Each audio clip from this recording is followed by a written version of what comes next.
Sleep ship archive. Transmission initiated. Vessel status stable. All primary systems nominal. Cryosleep monitoring nominal. Archive integrity confirmed. Voyage year 214. Tonight's record comes from the archives of old Earth. The subject, the desert.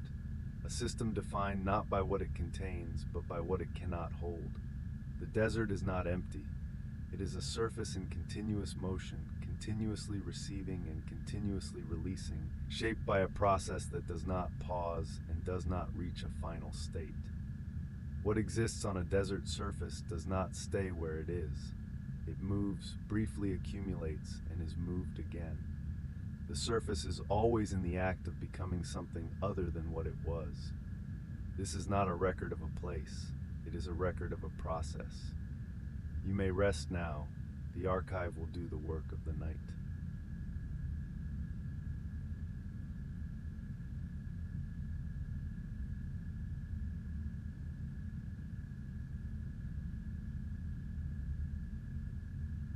Stand on a desert surface and your weight is not supported by something fixed. The grains beneath you are resting on other grains, which are resting on other grains. A stack of temporary contact points, each grain touching its neighbors at small areas, none of them bonded, none held in permanent relation to one another. The surface that supports your weight is not structure, it is arrangement, an arrangement that is currently adequate to hold your weight. And that will continue to be adequate until something acts on it with enough force to change it. The surface does not hold your shape. Press into it, and the arrangement adjusts, grains compressing together, redistributing the load downward and outward through the network of contacts. Lift your foot, and the depression begins to fill. Grains at the edge of the impression collapse slowly inward, rolling toward the disturbed center. The surface is returning toward the minimum energy configuration, which is not rest, but the angle at which loose granular material stops avalanching without additional force. Under pressure, sand holds. Under motion, it flows. Step onto it, and it resists, compresses, holds your weight for the moment. Drag your foot through it, and it parts, closes behind you, continues as if the obstruction had always been temporary. The obstruction was always temporary. Standing on sand, the body makes continuous small adjustments. The ankle responds to the shifting. The weight redistributes as the surface redistributes beneath it. The adjustments are automatic, below the threshold of deliberate movement, below the threshold of notice. The body knows without being told that it is standing on something that moves. The proprioceptive system, tracking the body's position in relation to the ground, is receiving constant, low-level information, not stable, not alarm, just the continuous awareness that the surface below is not fixed, and that the next step will require renegotiation. On solid ground, that information is absent. The ground does not move under the weight. The body stands and the system reports, stable, no adjustment required. The desert surface does not report this. It holds adequately for now, and the body knows the difference. Your weight presses the arrangement into a new arrangement. When you leave, the process continues without you. Wind-driven grains filling the depression, the trace of your contact being worked back toward the average. The surface records events the way water records the passage of a boat, briefly, incompletely, and only until the next event begins. Nothing here stays where it was. A grain of sand is a fragment of something larger. It was once part of rock, mineral, perhaps shell. Broken by the forces that break large things into smaller things. The mechanical stress of temperature cycling, water freezing in cracks and expanding, the slow wearing that occurs when matter moves against matter repeatedly over long time. The grain carries the history of its making in its shape, rounded if it has traveled far, tumbled against other grains across long distances, its edges smoothed by contact. Angular if it is recent, less traveled, still bearing the geometry of the fracture that produced it. The grain does not stay where it lands. At low wind speeds, grains too heavy to be lifted are moved by the force of the air pushing horizontally against them. Rolling and sliding along the surface, bumping into other grains, stopping when the force behind them drops below the threshold of friction. At higher speeds, grains bounce, lifted into the air, carried forward in an arc, returning to the surface with a velocity that, at the point of impact, is enough to dislodge the grains it strikes. One grain's descent sets others in motion. The energy propagates outward from each impact site.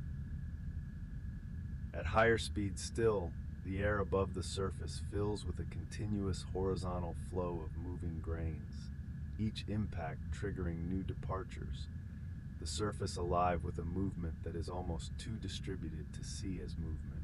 The grain you are standing on was somewhere else.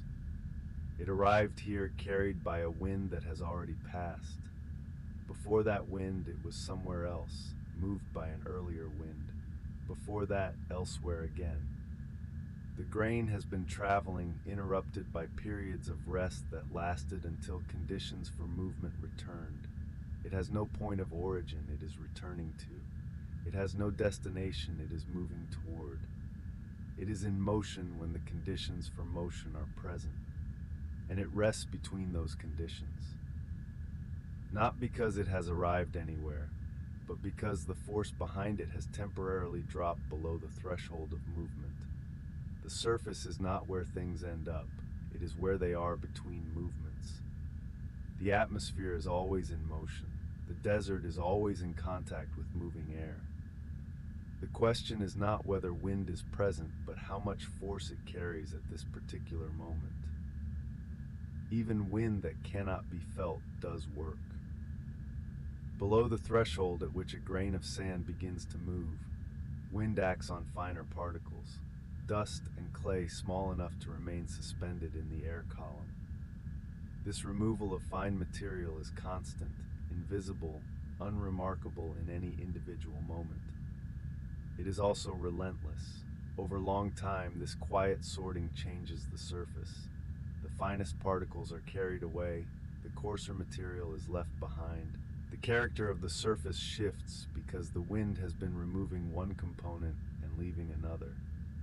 This is the desert's ordinary state, not dramatic movement, but continuous low-level work, the surface always being processed at the level below its visible threshold. Above the threshold for grain movement, the surface becomes visible as the process it is.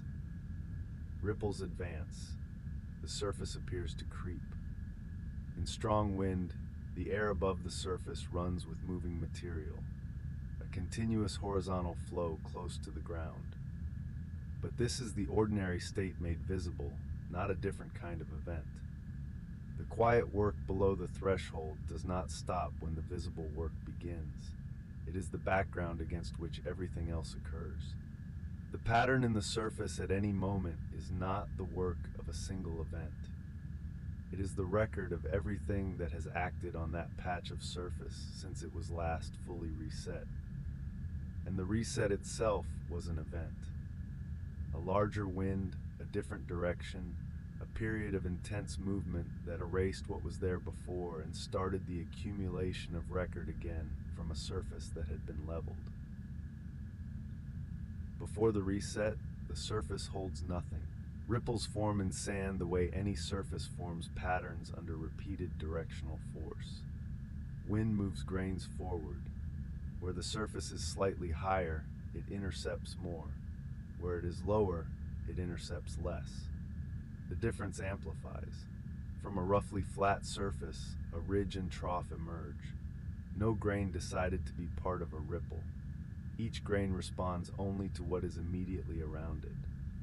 The wind at its location, the surface it rests on, the impact of grains arriving from upwind.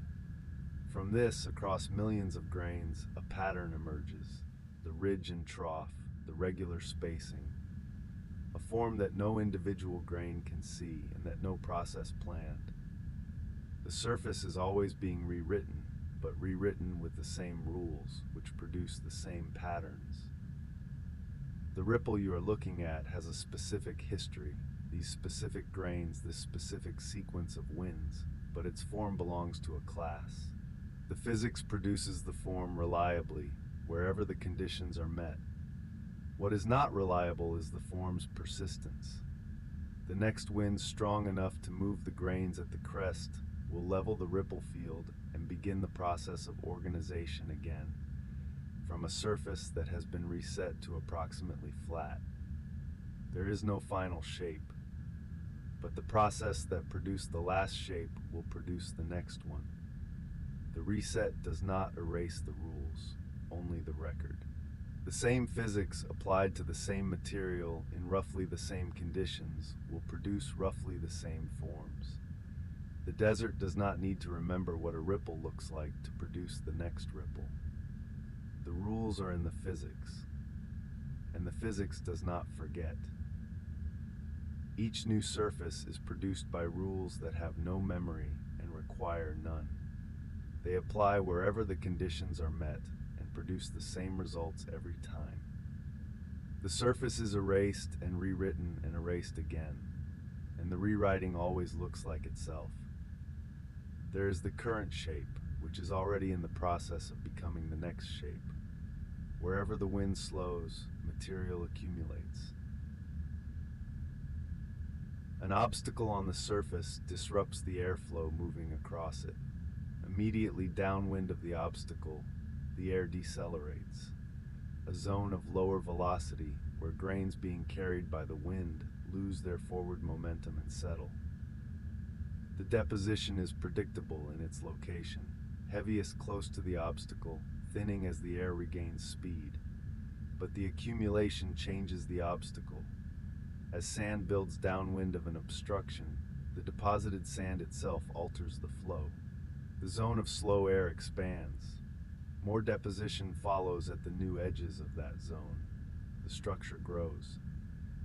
Not because any process intends growth, but because the conditions that cause deposition are produced by the thing being deposited. And so deposition continues as long as wind and supply continue. A dune is not a stable object, it is a stable process. It holds its form not because its grains are fixed in place, but because the rate of grain removal from one face and grain addition to another face are in balance. Remove the wind and the dune would slowly subside, the grains on the steep lee face no longer being pushed over the crest by new arrivals, the face slumping toward the angle of repose, the form declining toward a lower, less steep configuration. Apply wind from a different direction, and the form reorganizes, the old windward face becoming the new lee, the old lee becoming the new windward, the entire structure migrating and reshaping toward the new equilibrium. The form follows the force. The force does not care about the form. What accumulates here was gathered from somewhere else. It will be taken from here and gathered somewhere else again. The accumulation is the pause between redistributions. The dune is the shape the pause takes. What the wind takes from one location, it carries to another. Sand does not disappear, it moves. A grain lifted from the windward face of a dune travels forward, sometimes only a short distance, landing on the lee face of the same dune and becoming part of the slow migration of the whole form downwind. Sometimes further, carried past and deposited somewhere downwind of the dune entirely, starting or contributing to a new accumulation. Across the desert surface, this exchange is continuous. Erosion here, transport, deposition there. No location is only a source. No location is only a sink. The desert surface removes itself. The exposed face is worked by the wind. Material is lifted, carried, deposited. The exposed face recedes. Downwind, the surface builds. Over long time, dune fields migrate in the direction of the prevailing wind, the material of the desert flowing slowly through the landscape, occupying one configuration briefly before moving on to another. Over very long time, the redistribution extends beyond the desert itself. The finest material, dust lifted from the desert surface into the high atmosphere, does not stay within the desert's geography. It travels with the upper-level winds across distances that have nothing to do with the desert's own extent. It crosses water. It settles on other surfaces.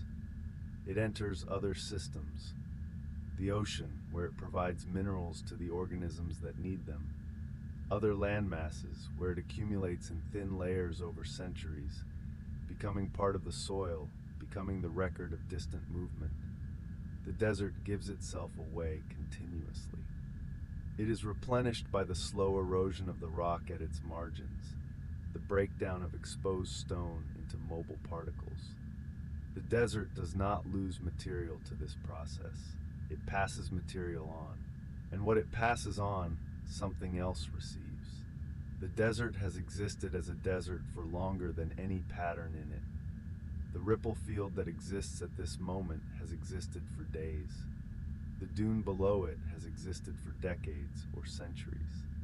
The desert system that produces both has existed for much longer, tens of thousands of years in some cases, much longer in others. The individual configurations are temporary. The process that generates them is old. This is what it means to be a system that does not store.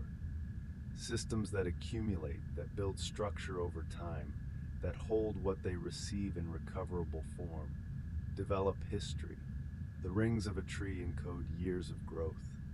The layers of sediment in a lake bottom encode millennia of deposition.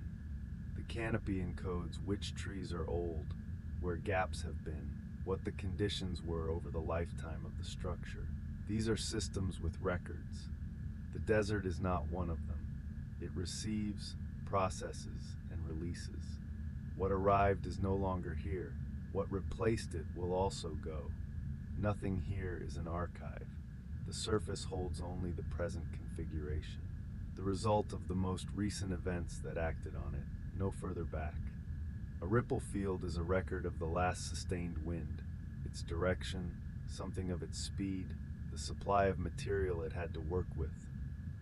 The surface before that wind is not recoverable from what exists now. It was redistributed. The redistribution does not record what it redistributed. Nothing is stored. Everything is redistributed. The desert is not empty because it lacks activity. It is active at every moment, processing, moving, reorganizing. The activity is the reason nothing accumulates. The same process that keeps the desert in continuous motion is the process that prevents anything from building into a record. The desert's energy goes into redistribution. Nothing is left over for storage. The surface has no past beyond the last wind that worked it. There is nothing above the desert surface that manages what arrives at it. In a forest, the canopy receives the outside and filters before passing through. Light is intercepted, absorbed, transformed. Rain is caught on leaf surfaces and released slowly, moderated. Wind is slowed at the canopy's surface and arrives at the floor diminished. The space below the canopy exists inside something. Bounded above by a continuous living surface, the outside processed before it reaches the interior. The inside is a product of what the outside went through on its way in. The desert surface has no such layer. The sky is the outside. The surface engages the full sky directly. No intermediate structure, no filtering layer, nothing that has organized itself to intercept what arrives before it reaches the ground. What the atmosphere allows through reaches the desert surface complete. Light comes down after only the atmosphere's filtering. Rain, when it comes, arrives directly onto the exposed surface, not held and slowly released by a structure above, not delivered in a gentler, moderated version. Wind meets the surface without having been slowed by any organized layer that had reason to slow it. Nothing above is managing the exchange. The temperature swings that a canopy interior never experiences happen here without moderation. The sharp heating of the surface as it absorbs direct radiation during the day, the sharp cooling as the exposed surface radiates heat back into the open sky at night, with nothing above to slow the exchange in either direction. The desert lives in the full amplitude of what the sky delivers. There is no processed version of the outside here. There is only the outside, arriving at the surface with whatever force the atmosphere has left it. The desert is fully exposed. Nothing here is held, not as a condition the desert is trying to correct. The desert is not a forest that has lost its canopy, waiting for structure to return above it. It is a different system entirely, one in which no layer has organized itself above the surface to manage the exchange between the surface and the sky. That absence is not a lack. It is the system's structure. The exposure defines what the desert is. The desert surface heats faster than the air above it. Rock and sand absorb radiation and convert it to heat at a rate the air above cannot match. By midday, the temperature of the exposed surface may exceed the temperature of the air just above it by a large margin. The surface accumulating heat from direct radiation while the air remains cooler, slower to absorb what arrives. The temperature difference between the hot surface and the cooler air immediately above drives convection. Hot air at the surface rises, cooler air descends from above to replace it. This vertical cycling is continuous, driven by the temperature differential, maintained as long as the sun maintains the heating. The air at the desert surface is not still. It is being continuously turned over, pulled down by the rising of heated air below, heated in contact with the hot ground, rising, replaced by cooler air descending from above, heated in turn. The air column above an exposed desert on a clear day is in constant motion, organized by the gradient between the surface and the atmosphere. The air that touches your skin at the desert floor is not ambient air. It is air that has been processed by the desert's heat, drawn to the surface, heated, sent upward, replaced. You are standing in the desert's thermal output. Light bends where the air changes density. The temperature gradient near the surface is steep enough to refract light, to bend its path as it crosses the boundary between air of different temperatures and densities. The image you see from the desert surface is not a direct record of what is there. The light arriving at your eye has not traveled a straight path from its source. It has curved through layers of air the surface's heating has arranged, arriving from angles different from the angles at which it departed. At the desert surface, what you see is filtered through what the desert's heat has made of the air between you and it. The image is the desert's thermal signature, looking back at you. A footprint in sand lasts as long as conditions allow. In dry, undisturbed sand without wind, a deep impression may hold its shape for hours. The walls are steep enough to stand. The surface is still enough to maintain the form. But the form is already being worked. The walls slowly slump under their own weight, the finest grains at the surface rolling toward the bottom of the impression, the sharp edges softening. Given enough time without any wind, the impression would reduce, not because it was deliberately erased, but because the forces acting on loose material work against the maintenance of steep, high-energy configurations. With wind, the process is faster. Grains roll into the depression from the rim. The depth reduces. The shape blurs. On a day with sustained wind, an impression made in the surface lasts minutes before it is overwritten. Not targeted, not specifically erased, simply encountered by the same process that is encountering every other square meter of surface simultaneously. The surface does not remember you. This is not a limitation the desert is working against. It is the consequence of what the desert is. A system in which the forces acting on surface material run continuously toward redistribution, and in which no mechanism interrupts or counteracts those forces. Systems that preserve do so through some mechanism of arrest, burial before decomposition, hardening before erosion, sealing by new deposition before the wind reaches it. The desert's mechanisms run in the other direction.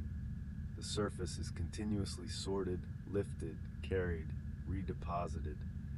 The forces that would preserve a record are weaker here than the forces that erase it. You pass through the surface did not record it.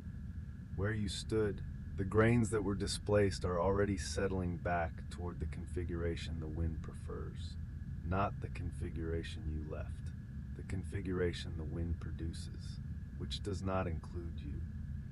You are no longer a condition the surface is responding to. The surface has returned to responding to the wind, which did not stop while you were there and did not pause when you left. The surface is already different from where you stood. The ship holds what the desert releases. In the desert, the forces acting on matter tend toward redistribution. A grain of sand at rest is at rest temporarily. In the pause between wind events, between the impacts of other grains, between any of the conditions that would give it enough energy to move, the forces that would move it are always present at some level.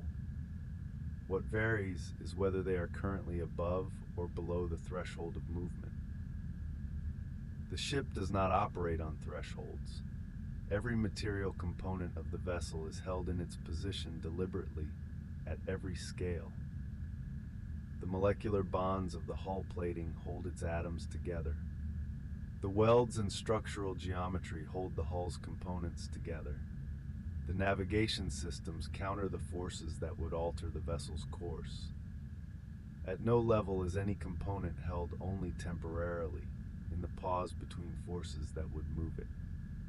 The design intent was permanence, not permanence in the absolute sense, but resistance to redistribution maintained continuously, countered at every scale, for the duration of the voyage. Your body is held the same way, not directly by the ship's structure. The ship holds the conditions that allow the body to hold itself. The temperature within the range the body's chemistry requires to maintain its own integrity. The pressure within the range the body's cells require to remain intact. The body's fluids to remain fluid. The respiratory system to function as it was built to function. The atmospheric composition the body was constructed to process. Without these conditions, the body's own mechanisms for maintaining its arrangement would fail. The body is a system that holds its matter in one configuration against continuous forces that would redistribute it. Gravity, chemical gradients, thermal gradients, pressure differentials, all of them present, all of them in the desert, unopposed at the scale of a grain of sand. The grain goes where those forces send it. The body does not, because it spends energy continuously on the work of remaining the body, on the chemical processes that rebuild and maintain the arrangement, moment to moment, without pause. The ship is doing the complementary work, maintaining the conditions under which the body can continue to do its own work. The body holds its matter together. The ship holds the environment in which the body can do that. Both systems are running. Both have been running without interruption for 214 years. The desert holds nothing. Nothing here drifts. You are being held. The dune does not know it is a dune.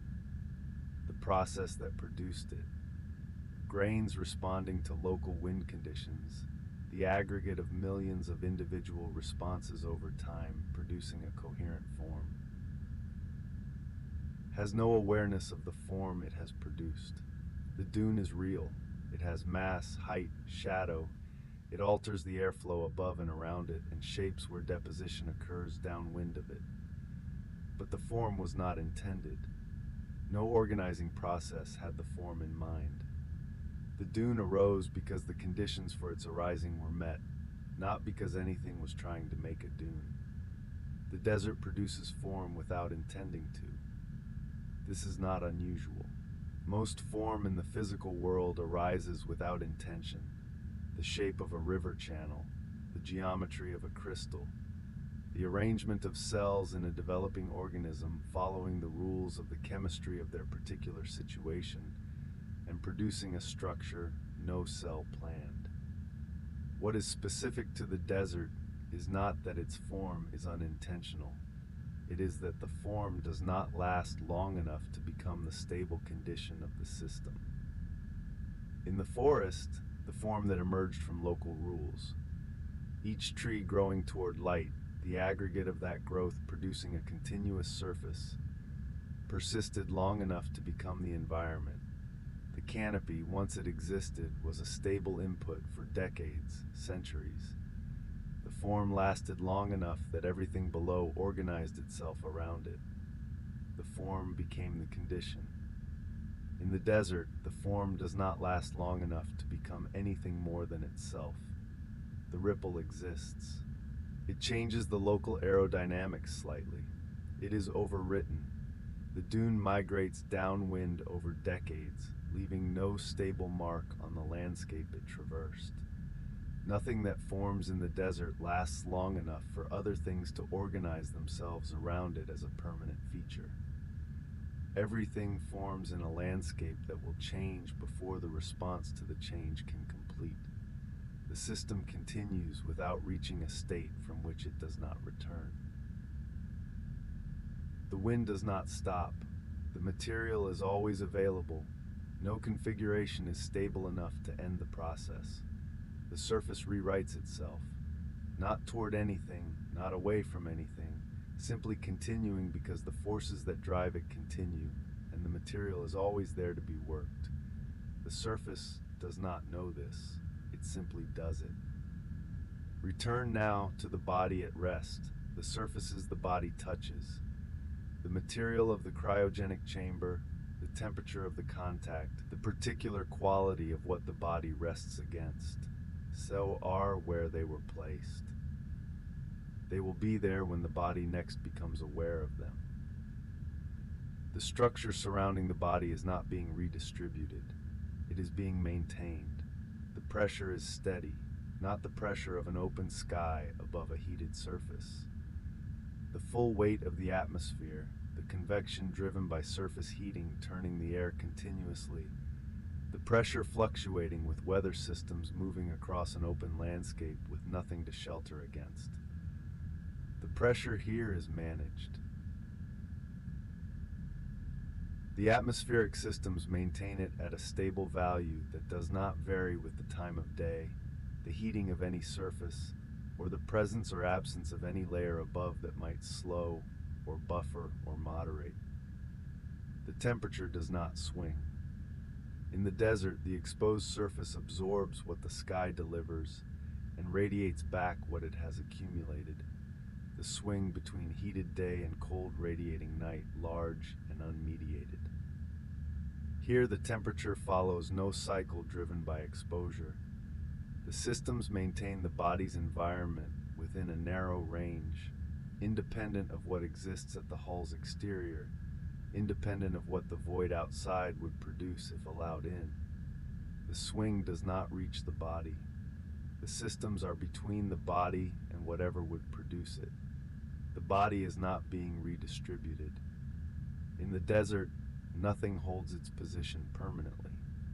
The grain rests until conditions change. The pattern exists until the next wind. The arrangement is current, not permanent. Here, the form is maintained.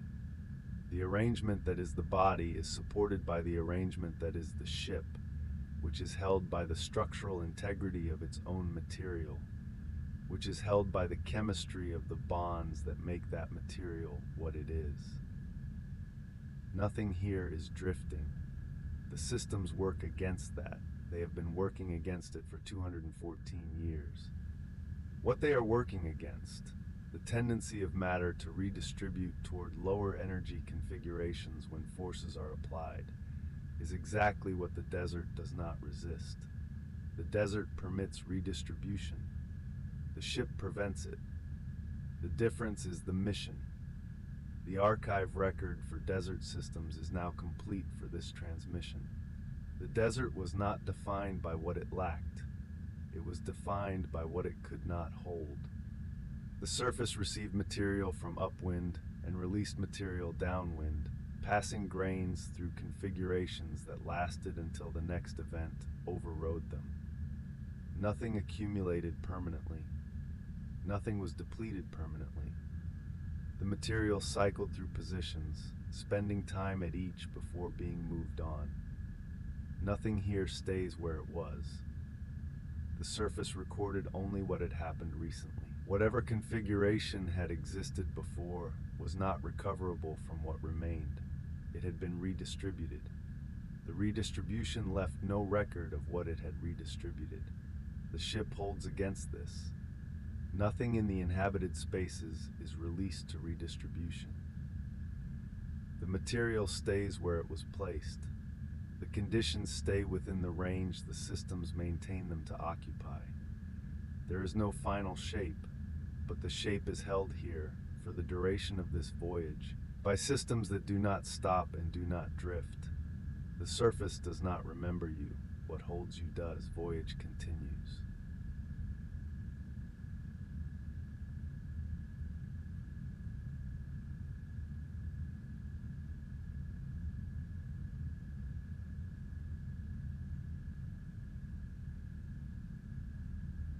Sleep Ship Archive. Transmission complete. Vessel status stable.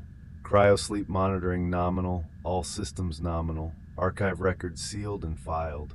Voyage continues. The surface is being rewritten now. It does not know this. Please continue restorative sleep.